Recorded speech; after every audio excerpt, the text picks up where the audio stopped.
ध्यानपूर्वक देखिए, समझिए, सीखिए। सारा गेम प्रैक्टिस का है। देखिए, मैं सपोर्ट और रेजिस्टेंस बहुत आसान भाषा में आसान तरीके से बताऊंगा कि किस तरह से इसको आपको इम्प्लीमेंट करना है। तो वीडियो को ध्यानपूर्वक देखेंगे तो चीज़ें समझ में आ जाएंगी। अगर आप कुछ भी फॉलो नहीं करते ना, आपको कुछ भी नहीं आता है, सिर्फ आप 3 से 4 महीने अगर सपोर्ट और रेजिस्टेंस पे भी प्रैक्टिस कर लेंगे ना, तो मैं 100% दावे के साथ बोल सकता हूँ कि आप यहाँ से कुछ ना कुछ अर्न करके जाओगे। लेकिन उस अर्न करने के लिए आपको क्या फॉलो करना पड़ेगा? रूल्स, रिस्क मैनेजमेंट और मनी मैनेजमेंट। देखिए ये चीज़, देखिए सपोर्ट रेजिस्टेंस ना बहुत आसान, इसको आइडेंटिफाई करना है, बहुत ही आसान। मैं पहले तरीकों को बताता हूँ। जो हॉरिजॉन्टल लाइन में सपोर्ट और रेजिस्टेंस हमारे बनते हैं ना, मैं उसके बारे में यहाँ पे बताता हूँ, उसको किस तरीके से ट्रेड करना है, क्या क्या चीज़ें वहाँ इंपॉर्टेंट है। नेक्स्ट वीडियो मैं ट्रेंड लाइन पे बना दूंगा। उसके बाद मूविंग एवरेज के सपोर्ट और रेजिस्टेंस को जनरली आप 1 से 2 ट्रेंड लाइन और ये वीडियो देख लेंगे ना, तो फिर मूविंग एवरेज वाली वीडियो नहीं भी देखेंगे तो भी आपका काम चल जाएगा, क्योंकि किसी एक चीज़ में परफेक्ट होना यहाँ पे जरूरी है। तो सपोर्ट और रेजिस्टेंस की मैं 4 चीज़ें फॉलो करता हूँ और चारों को मैं बता दूंगा। तो आप लोग उसमें से जो आपको पसंद हो या चारों को मिक्स करके देखोगे तो क्या होगा ना, किसी दिन क्या होगा, सपोर्ट रेजिस्टेंस हॉरिजॉन्टल लाइन पे अच्छा नहीं बनेगा तो ट्रेंड लाइन पे बहुत अच्छा बनता है। जब प्राइस एक्शन चलता है ना, तो ट्रेंड लाइन पे जो सपोर्ट रेजिस्टेंस बनते हैं वो बहुत अच्छे होते हैं। जब मार्केट रेंज के अंदर में फंसा होता है ना, तब आपको सपोर्ट रेजिस्टेंस, हॉरिजॉन्टल लाइन वाले सपोर्ट रेजिस्टेंस बहुत अच्छा वर्क करते हैं। जब मार्केट बहुत तेजी से ऊपर या नीचे जाता है, देखिए मैं सब चीज़ें बता रहा हूँ, आप लोग चीज़ों को एनालिसिस नहीं करते। जब मार्केट बहुत तेजी से ऊपर या नीचे जाएगा तो वहाँ पे आपको फिबोनाची वाली जो रिट्रेसमेंट का सपोर्ट और रेजिस्टेंस होता है वो बहुत अच्छा वर्क करता है। तो सबके अपने अपने तरीके हैं। तो मैं अभी ये बता रहा हूँ कि मान लीजिए मार्केट एक रेंज में फंसा हुआ, उसके सपोर्ट और रेजिस्टेंस को हम किस तरह से फॉलो करते हैं, कैसे देखते हैं, कैसे ट्रेड करते हैं, वो सारी चीजें मैं यहाँ पे बता रहा हूँ, मैं ड्रॉ कर रहा हूँ। मान लीजिए मार्केट यहाँ से निकलता है, इस पॉइंट से मार्केट निकलता है, एक बार मार्केट इस पॉइंट के आसपास में कहीं पे जाता है, ठीक है। जितना आसान यहाँ पे दिखेगा उतना आसान वहाँ पे नहीं होगा। ध्यान रखना, लाइव मार्केट में चीज़ों को आइडेंटिफाई करना बहुत मुश्किल होता है। उसके लिए आपको एक प्रैक्टिस की जरूरत होती है, बहुत कठिन परिश्रम आपको करना पड़ेगा और उस जगह पे जाकर डिसीजन लेना पड़ता है। डिसीजन क्या होता है, लोग यहाँ पे डिसीजन नहीं लेते, इंतजार करते रहते हैं। तो यहाँ पे आपको डिसीजन लेना पड़ता है। देखिए जब यहाँ पे हम ट्रेड ले रहे हैं ना, तो अपनी एनालिसिस, तो यहाँ से मार्केट चला, मार्केट आके यहाँ पे रुक गया, फिर से मार्केट यहाँ से नीचे आया, यहाँ से रुका, यहाँ पे कुछ प्रॉफिट बुकिंग आ गई, यहाँ पे सेलर एक्टिव हो गए, मार्केट को नीचे लेके आया, मार्केट यहाँ पे नीचे आया, फिर से मार्केट ऊपर की साइड में गया और इसी जगह के आसपास मार्केट आके फिर से रुकने लगा। तो मार्केट यहाँ पे आके रुक गया। तो ये एरिया हमारा क्या हो गया, देखिए पहली बार मार्केट यहाँ पे गया, इस जगह पे रुक गया, मार्केट दूसरी बार भी आया, इसी जगह पे रुक गया। तो ये वाला एरिया क्या हो गया, हमारे लिए रेजिस्टेंस हो गया। इसको हम रेजिस्टेंस आइडेंटिफाई करने लगेंगे। मैं एक चीज़ बहुत आसानी से आप लोग को समझाता हूँ। अगर आप बिल्कुल नए हो, 2 महीने, 6 महीने, साल भर से आप मार्केट में हो और आप प्रॉफिटेबल नहीं हो, तो इसको भी मत मानो। आप ये मानो कि मार्केट जब एक बार और जाएगा और इस तीसरी बार यहाँ पे आएगा ना, तब मैं मानूंगा कि ये रेजिस्टेंस बन चुका है। ये रेजिस्टेंस फर्स्ट हो गया, सेकंड टाइम आके इसी रेजिस्टेंस के आसपास में रुका और थर्ड टाइम भी इसी जगह के आसपास बैंक निफ्टी आ चुका है, ठीक है। ये हम मानते हैं कि हम डेली चार्ट पे ये सारी चीज़ें देख रहे हैं। देखिए सबसे पहले तो आपको डेली चार्ट पे समझना होगा। अगर आप डेली चार्ट में ट्रेंड को नहीं समझोगे ना, तो सपोर्ट रेजिस्टेंस को आप अच्छी तरीके से ट्रेड नहीं कर पाओगे।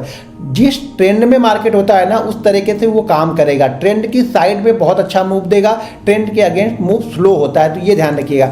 तो मार्केट यहाँ से निकला, फर्स्ट टाइम यहाँ पे इसने रेजिस्टेंस लिया, सेकंड टाइम मार्केट फिर से नीचे आया और ऊपर गया, तो सेकंड टाइम इसी जगह पे रेजिस्टेंस लिया। अब ये सप्लाई जोन मतलब हो गया कि मार्केट जब भी यहाँ पे आता है ना, तो कोई खरीदने के लिए यहाँ पे तैयार नहीं हो रहा है, यहाँ पे बेचने के लिए लोग तैयार हो रहे हैं। कौन से लोग, जिन्होंने यहाँ पे बाइंग किया है वो बेचने के लिए तैयार हो रहा है, या फिर नए सेलर भी इस जगह एक्टिव हो जा रहे हैं। तो उन लोग को लग रहा कि नहीं यार, मार्केट इसी जगह पे जा जाके कंटिन्यू नीचे आ रहा है, तो नए सेलर भी यहाँ पे एक्टिव हो जाएंगे। तो ये एरिया हमारे लिए रेजिस्टेंस हो गया। अब रेजिस्टेंस कोई एक पॉइंट नहीं होगा, हो सकता है बैंक निफ्टी यहाँ से निकला और ये गया यहाँ पे मान लीजिए 32,420 पे, सेकेंड टाइम ये यहाँ पे आया और इस बार क्या किया, 32,420 भी नहीं गया, ये हो गया 32,380 पे ही घूम गया। तो ये एक जोन बनता है, ठीक है ना, एक जोन होती है। जैसे मैं एक लाइन यहाँ पे रेक्टेंगल आप ड्रॉ कर लो, ठीक है।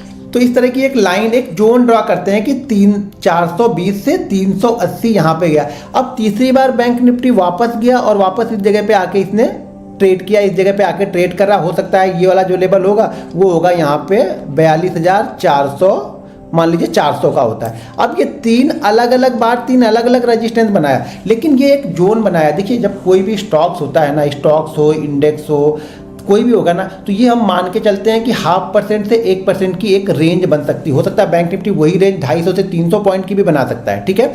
स्टॉक्स कोई हो तो 1% मान लीजिए 1000 का स्टॉक्स है, तो हो सकता है कि 8 रुपये से 10 रुपये की एक रेंज बनाए। तो एक रेंज होती है, उस रेंज को हम सपोर्ट या रेजिस्टेंस मानते हैं। तो यहाँ पे हम क्या फॉलो कर रहे हैं, रेजिस्टेंस को। तो मान लिए कि ये हमारा रेजिस्टेंस बन गया। अब ये 3 जोन हमारे निकल गए। बैंक निफ्टी ने एक दिन कहाँ पे क्लोज किया, 400 पे, एक दिन कहाँ पे क्लोज किया, 380 पे, एक दिन कहाँ पे क्लोज किया, 420 पे। अब ये 3 अलग अलग लेवल हमारे पास में है, ठीक है। अब क्या करेगा बैंक निफ्टी, मान लीजिए अगली बार फिर से बैंक निफ्टी नीचे आके और इस बार जाके इसने इस रेजिस्टेंस लेवल के ऊपर कहीं पे क्लोज कर दिया। मान लीजिए ये क्लोज कर देता है, लेकिन इस रेजिस्टेंस, हमने क्या रेजिस्टेंस मान लिया है, हमने रेजिस्टेंस ये मान लिया कि 3 बार बैंक निफ्टी इस जोन के आसपास आके रुकता है। तो हमने ये रेजिस्टेंस मान लिया कि अगर बैंक निफ्टी अब 32,430, यानी जो ये ऊपर की रेंज है, जो एक ऊपर की रेंज बनी है ना, इस ऊपर की रेंज से भी 10-20 पॉइंट हम बफरिंग पकड़ लेते हैं कि उसके ऊपर जाके क्लोज करेगा, तब हम ये मानेंगे कि बैंक निफ्टी ने इस रेजिस्टेंस, जो कंटिन्यू बार बार यहाँ पे सेलर एक्टिव हो जा रहे थे, इस बार बायर ने क्या है, बायर ने इस बार जोश दिखाया, बायर ने इस बार दम दिखाया और कहाँ पे लाके क्लोज कर दिया, 32,430 पे क्लोज कर दिया, जो हम पिछले 3 बार से नहीं कर पा रहे थे। पिछले 3 बार से क्या कर रहे थे, सेलर यहाँ पे एक्टिव हो जाते हैं, सेलर इसको बार बार नीचे की साइड में लेके आ रहे थे। अब ये 430 पे इसने क्लोज कर दिया, मतलब अब बैंक निफ्टी ने इस रेजिस्टेंस को क्लोज कर दिया, यानी इस रेजिस्टेंस के ऊपर निकल गया, मतलब ये क्या हो गया, ब्रेकआउट हो गया, ठीक है। ये क्या हो गया, हमारा ब्रेकआउट हो गया, यानी मार्केट ने ब्रेकआउट कर दिया है। जो रेजिस्टेंस बार बार बन रहा था वो ब्रेकआउट हो गया। तो यहां पे 2 तरह की चीजें होती है, आप चीजों को ध्यान से समझिएगा। अगर ये डेली चार्ट पे मान लीजिए इसी लेवल के आसपास, मान लीजिए 400 का ब्रेकआउट है, एक लेवल बता रहा हूँ, अभी फॉलो करना है, बहुत सारी चीज़ें इसमें भी इंप्लीमेंट करते हैं। तो मान लीजिए ये 450 460 के ऊपर जाके बैंक निफ्टी ने क्लोज कर दिया है, ठीक है। अगले दिन 2 चीज़ें यहाँ पे हो सकती, ठीक है। या तो इसने ये ब्रेकआउट के ऊपर आसपास क्लोज किया तो हो सकता है कि गैप डाउन ही ओपन हो जाए, या फिर बहुत बड़ा गैप अप ओपन हो जाए। देखिए बहुत बड़ा गैप अप ओपन हो जाता है ना, तो उस कंडीशन में हमेशा प्राइस एक्शन को ही फॉलो करना चाहिए। बहुत बड़ा गैप अप ओपन हो गया तो हमेशा उस कंडीशन में प्राइस एक्शन को ही आपको नेक्स्ट डे फॉलो करना पड़ेगा, ठीक है।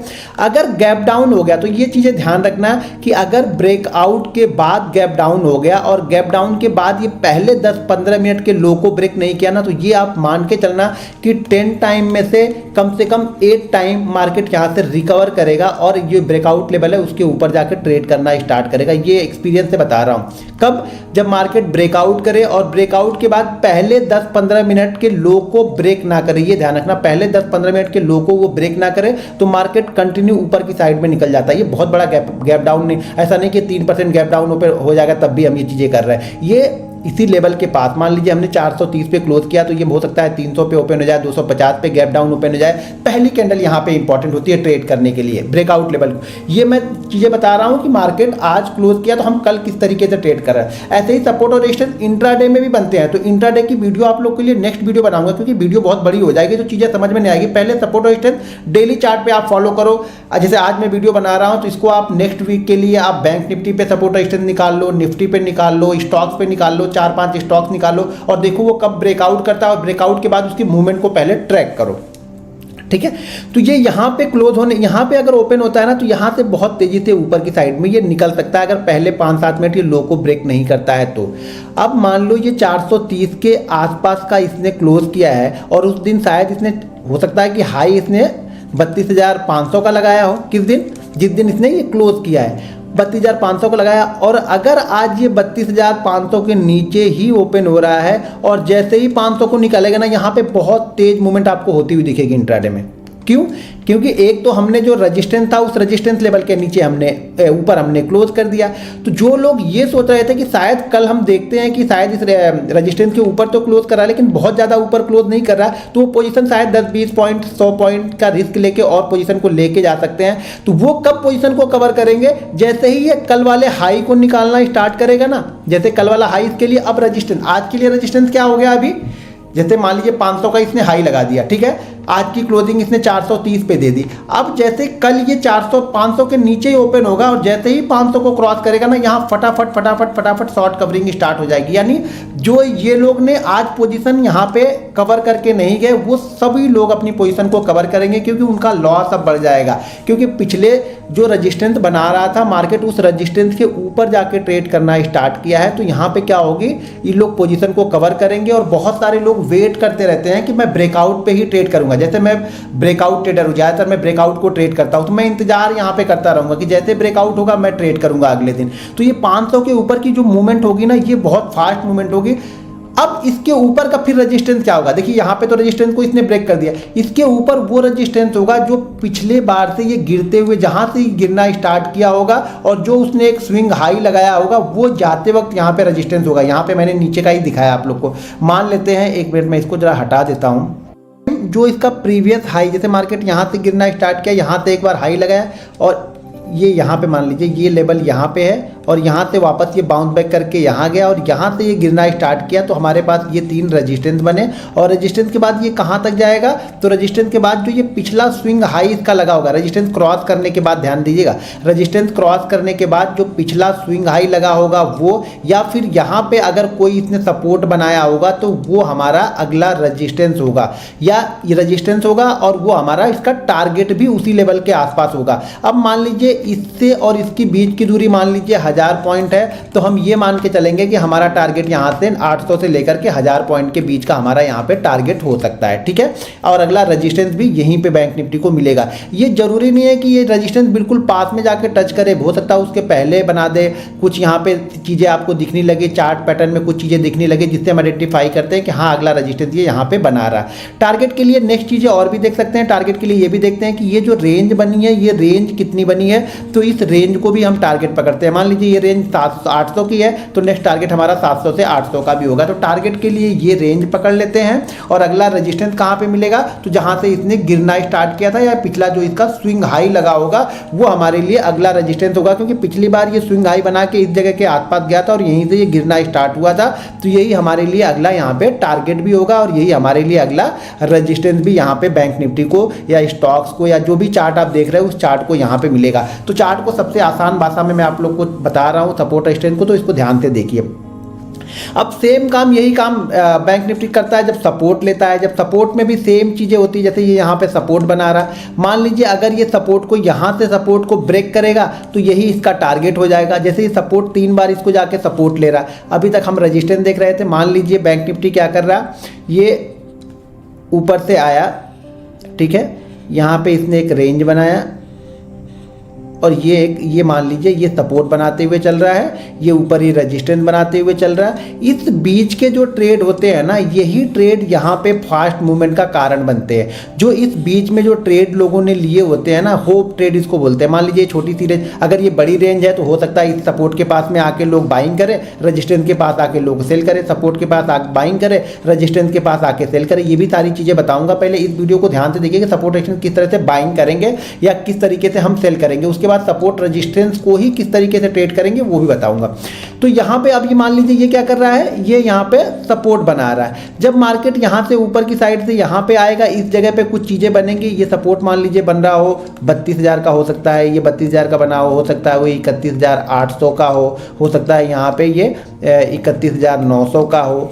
ये 3 जो लेवल मैंने बताए हैं, 1 2 3, तो हो सकता है 31,000 का हो, 31,800 का, 31,900 का हो। तो हमारे लिए जो रेजिस्टेंस लेवल कौन सा हो गया, हम ये मान के चलेंगे कि बैंक निफ्टी 31,780 के नीचे अगर जो भी लोवेस्ट पॉइंट है उसके 20-30 पॉइंट आपको पकड़ लेना है, जो भी हाईएस्ट पॉइंट है उसके 20-30 पॉइंट ऊपर का पकड़ के चलना है। ये कोई 20-30 पॉइंट पकड़ के चलता है, कोई 50 पॉइंट भी पकड़ के चलता है, कोई एग्जैक्ट लेवल को ही ट्रेड करता है। ये अपने अपने सहूलियत के हिसाब से लोग डिसाइड करते हैं। तो यहाँ पे ये इसके नीचे अगर निकलेगा तो मेरे क्या होगा कि मेरे इस रेजिस्टेंस को इसने ब्रेक कर दिया। देखिए रेजिस्टेंस को ब्रेक कर दिया, नीचे की साइड में सपोर्ट, रेजिस्टेंस को ब्रेक कर दिया, ऊपर निकल गया, सपोर्ट को ब्रेक करके ये नीचे आएगा। लेकिन बहुत सारे ट्रेड इसके बीच में भी बनते हैं कि हम सपोर्ट को बाइंग करके रेजिस्टेंस के पास पहुंचते हैं। तो यहाँ पे क्या कंडीशन होगी, अभी मैंने आपको सिर्फ सपोर्ट और रेजिस्टेंस को आइडेंटिफाई करना बताया है। सपोर्ट और रेजिस्टेंस पे बेहतरीन से बेहतरीन ट्रेड कैसे लेंगे, ऑलरेडी मैंने बाइंग साइड का बताया। तो क्या हुआ, यहाँ पे होप ट्रेड बनेंगे। जब ये होप ट्रेड के एसएल करते हैं ना, तो बेस्ट मूवमेंट मिलती है जो हम ऑप्शन बायर के लिए काम करती है।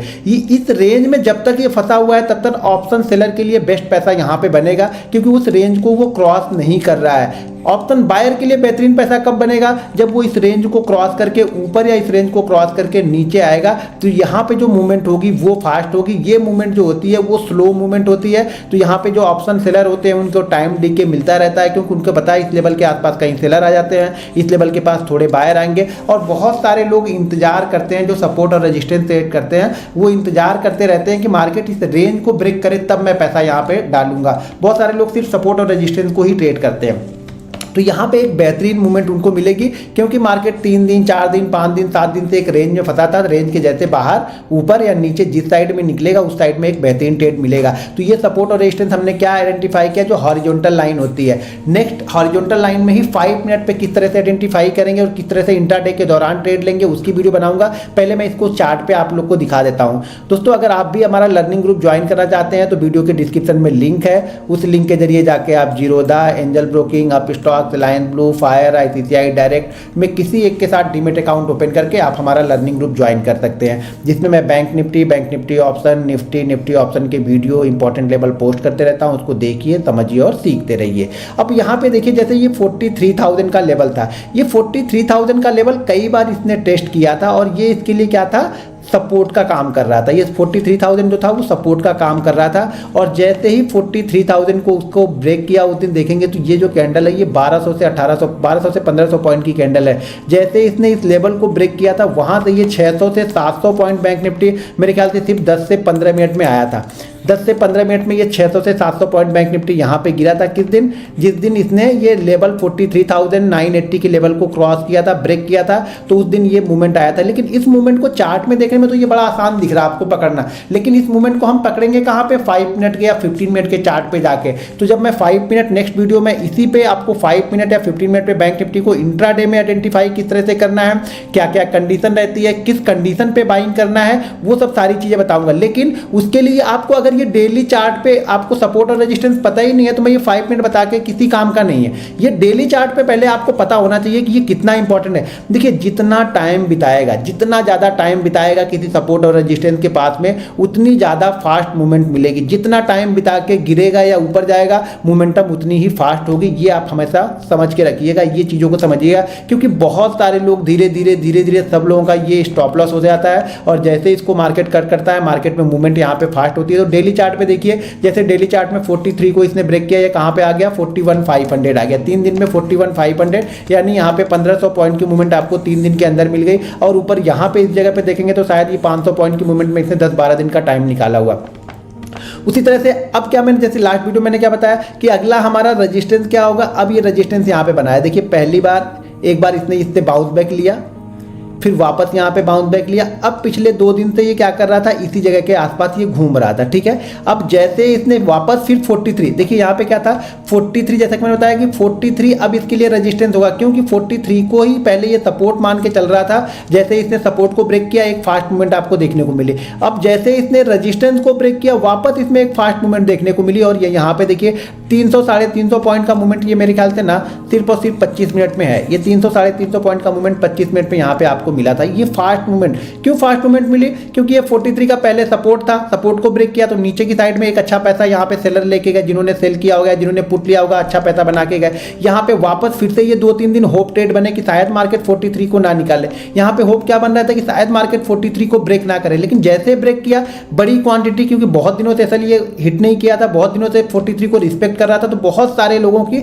यहाँ पे 43 पे इनका क्या लगा होगा, एसएल लगा होगा। जैसे एसएल कट हुए, बहुत सारे लोग ने को एसएल कट हुआ, बहुत सारे नए लोग यहाँ पे सेलिंग करने की अपॉर्चुनिटी ढूंढ रहे थे, उनको अपॉर्चुनिटी मिल गई। इसी जगह पे यहाँ पे क्या हो रहा था कि 3-4 दिनों से ये 43 को ऊपर की तरफ निकाल नहीं पा रहा था, तो बहुत सारे लोगों के क्या हो गए यहाँ पे, जिन्होंने शॉर्ट किया होगा उनके एसएल लगे होंगे कि यार 43 को निकालेगा तभी मैं निकलूंगा। और जैसे 43 को निकाला, नए जो ट्रेडर थे जो ब्रेकआउट पे ट्रेड करते हैं वो लोग भी इंतजार करे थे, वो लोग ने भी यहाँ पे ट्रेड लिया और जो सेलर थे उनके एसएल भी होने लगे, तो यहाँ पे फास्ट मूवमेंट वापस आपको फिर से देखने को मिली। इसी तरह से आप सपोर्ट और रेजिस्टेंस को आइडेंटिफाई कर सकते हैं हर समय। जो पिछला जो सपोर्ट था, जैसे ये सपोर्ट था यहाँ पे, तो अब ऊपर जाते वक्त यही आपके लिए रेजिस्टेंस का काम करेगा। मान लीजिए बैंक निफ्टी यहाँ पे अब रुक जाता है तो रेजिस्टेंस लेवल क्या है, ये वाला लेवल, ये वाले लेवल पे आप नजर बना के रखिएगा, वो है 43,600 के ऊपर का। यहाँ पे अगर बैंक निफ्टी इसी जगह पे 1-2 दिन यहाँ पे रुकेगा और जैसे इसको निकालेगा ना, फिर आपको एक फास्ट मूवमेंट देखने को मिलेगी। तो अगर आप सिर्फ सपोर्ट और रेजिस्टेंस को भी ट्रेड करेंगे ना तो बहुत अच्छा पैसा आप बना सकते हैं। इसको इंट्राडे में भी हम यूज़ करते हैं,